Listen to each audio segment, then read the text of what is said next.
नमस्कार, स्वागत है आपका द न्यूज पर। मैं हूं आपके साथ शेरिन। बिहार की पूर्णिया सीट से नवनिर्वाचित सांसद पप्पू यादव को लेकर फिर एक बार फर्नीचर के व्यवसायी राजा भगत ने दिया है बड़ा सबूत। जी हां, जिस तरीके से पहले ये मामला सामने आया था कि किस तरीके से रंगदारी करते हुए पकड़े गए थे पप्पू यादव, जिस तरीके से उनके खिलाफ आरोप लगाया गया था फर्नीचर के व्यवसायी व्यापारी की तरफ से कि 1 करोड़ से ज्यादा की रंगदारी पप्पू यादव के द्वारा मांगी गई थी। जहां एक तरफ पप्पू यादव लगातार इस बात पर बने हुए हैं, डटे हुए हैं कि मेरे खिलाफ जो है वो साजिश रची जा रही है, मुझे बदनाम करने का प्रयास किया जा रहा है। पर अब इस कहानी ने एक नया मोड़ ले लिया है, क्योंकि अब नए खुलासे और नए सबूत इस पूरे मामले में पेश कर दिए हैं फर्नीचर के व्यवसायी राजा भगत ने, जिन्होंने शुरुआत ही की थी और बताया था कि किस तरीके से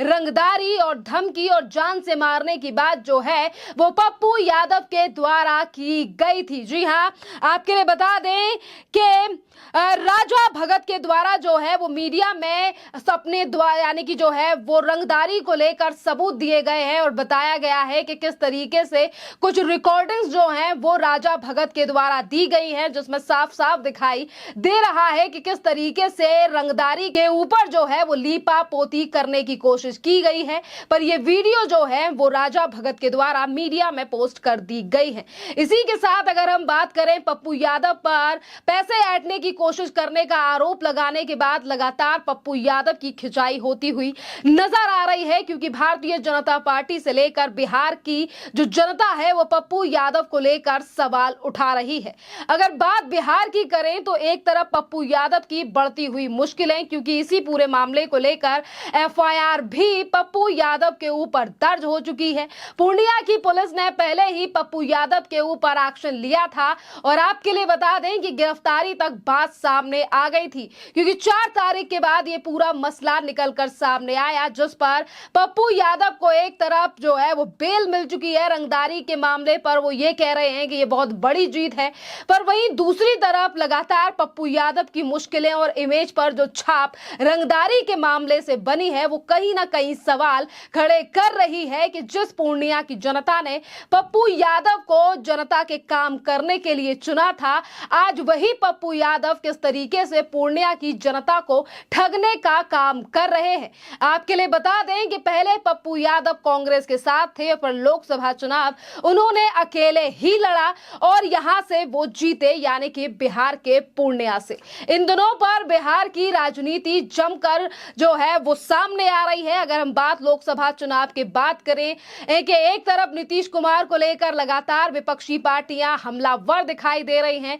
कि अगर नीतीश कुमार और इसी के साथ टीडीपी एनडीए का दामन छोड़ दे तो देश की सरकार जो है वो गिर जाएगी। पर कहीं ना कहीं जिस तरीके से प्रधानमंत्री नरेंद्र मोदी के पैर नीतीश कुमार यानी कि बिहार के मुख्यमंत्री के द्वारा छुए गए, पक्ष की बौखलाहट सामने आई, तो वहीं दूसरी तरफ राजनीतिक रणनीतिकार जी हां प्रशांत किशोर, जो अभी तक प्रधानमंत्री नरेंद्र मोदी, एनडीए और मोदी सरकार की तारीफें करते हुए थक नहीं रहे थे, पर आज वही प्रशांत किशोर जो हैं वो नीतीश कुमार के द्वारा प्रधानमंत्री के पैर छूने पर लगातार सवाल उठा रहे हैं। और अब प्रशांत किशोर का कहना है कि नीतीश कुमार ने प्रधानमंत्री नरेंद्र मोदी के पैर छूकर जो है वो बिहार को शर्मसार कर दिया है। और ये पहली बार नहीं है कि जब उन्होंने प्रधानमंत्री नरेंद्र मोदी को लेकर या फिर नीतीश कुमार को लेकर इस तरीके की बयानबाजी की हो। दरअसल 2014 की बात करें तो हमेशा से ही प्रधानमंत्री नरेंद्र मोदी के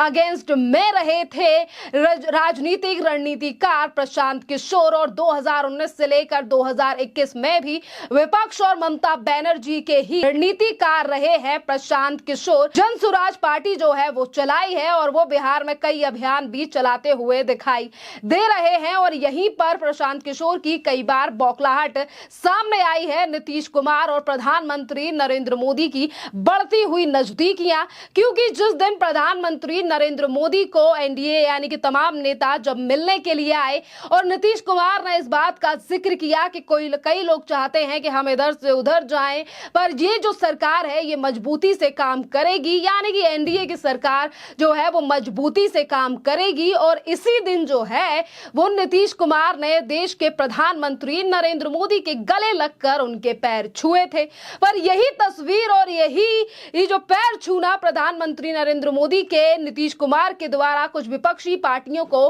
बिल्कुल रास नहीं आया और प्रशांत किशोर ने एक तरफ बिहार को शर्मसार करने की बात कह दी, तो वहीं दूसरी तरफ उन्होंने कहा कि लोग मुझसे पूछते हैं कि मैं नीतीश कुमार की आलोचना क्यों कर रहा हूं, जबकि मैंने उनके साथ पहले काम किया है। उस समय के व्यक्ति वो अलग थे, पर उनकी अब जो है वो उन्होंने अपनी अंतरात्मा को बेच दिया है। उस समय पर वो अपनी अंतरात्मा को अपने पास रखते थे। प्रशांत किशोर ने 2015 में जेडीयू अध्यक्ष के चुनाव अभियान का प्रबंधन किया था और 2 साल बाद औपचारिक रूप से पार्टी में शामिल हो गए थे। और आज देखिए वही प्रशांत किशोर जो कभी जेडीयू के बोल बोला करते थे, आज वही प्रशांत किशोर जो है वो लगातार एनडीए और प्रधानमंत्री नरेंद्र मोदी की सरकार को लेकर हमलावर दिखाई दे रहे हैं। यानी कि सीधे सीधे आज सोशल मीडिया के माध्यम से भी जनता आज प्रशांत किशोर के ऊपर हमलावर नजर आ रही है और ये तक कह रही है कि जैसे जैसे माहौल बदलता है वैसे ही प्रशांत किशोर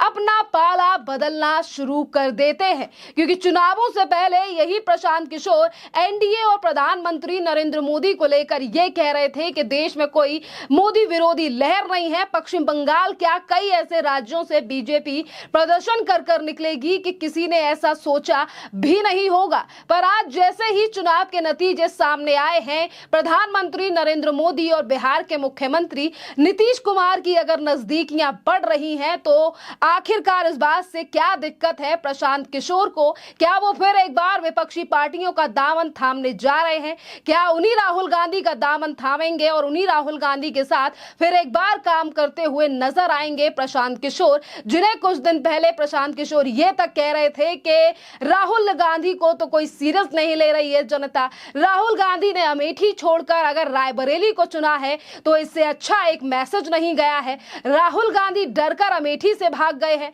इस तरीके से बात करने वाले प्रशांत किशोर के सुर आज पूरी तरीके से बदल चुके हैं। खैर अब देखना अहम रहेगा कि किस तरीके से पटरी पर गाड़ी जो है वो चलेगी प्रशांत किशोर की, क्योंकि देखिए लोकसभा चुनाव का समापन हो चुका है। देश में फिर एक बार एनडीए की सरकार बन चुकी है। प्रधानमंत्री नरेंद्र मोदी ने तीसरी बार शपथ ले ली है, जो कि कांग्रेस के लिए बड़ा झटका है। और आने वाले समय पर महाराष्ट्र से लेकर देश की राजधानी दिल्ली और हरियाणा जैसे राज्यों में चुनाव है, तो वहां पर जब इन राज्यों के चुनाव होंगे तो आखिरकार किन पार्टियों के लिए रणनीति बनाते हुए नजर आएंगे प्रशांत किशोर? इस बात पर भी एक बड़ा सवाल है, क्योंकि प्रशांत किशोर लगातार अपनी पार्टी को लेकर जो है वो बिहार में एक्टिव है, पर वहीं दूसरी तरफ वो अपनी कंपनी और एजेंसी को लेकर रणनीति बनाने का काम भी करते हुए नजर आ रहे हैं। खैर अब देखना अहम रहेगा, क्योंकि